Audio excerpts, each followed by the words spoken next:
This coming week, a public inquiry looking at how thousands of NHS patients were given infected blood products during the 1970s and 80s will get underway. So far, around 3,000 people have died as a result of the infections. The scandal is considered to be one of the worst ever disasters in the history of the health service. Our health editor Hugh Pym has this report. He just looks at me and goes, "That's your life for the next 2 years." And then I said, "What do you mean by that?" And he goes, "Well, you've got about 2 years to live." That's when it hit me.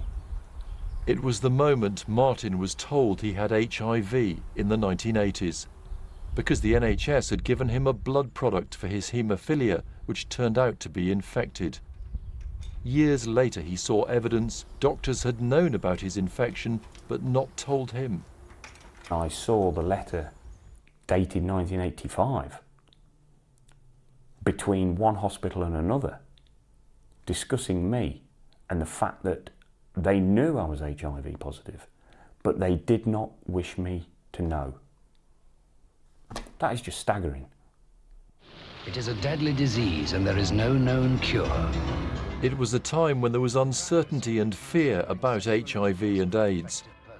Official public health adverts underlined that, and that created stigma for those infected with HIV.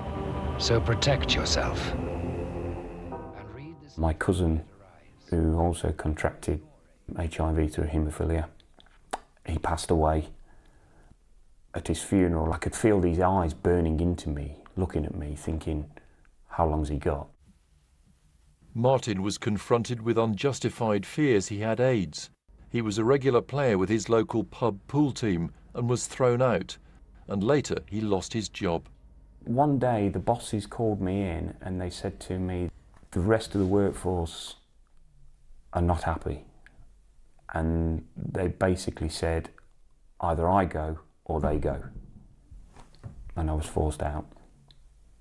And I've never worked since. The inquiry will look at why the clotting agent given to haemophiliacs was often imported and made from blood sold by donors, including prison inmates. Infected blood supplies were also given to patients needing transfusions.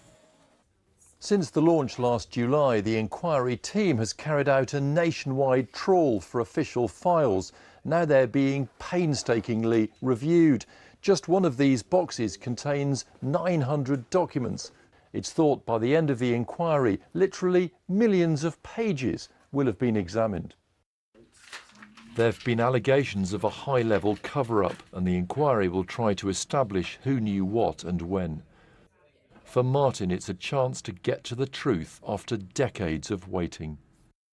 I would like some answers. I would like some openness. If there is anybody out there who is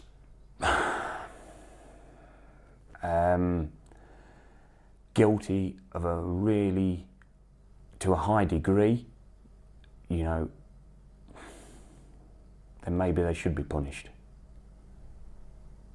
But that's not for me to say. That was Martin Beard ending that report there by our health editor Hugh Pym.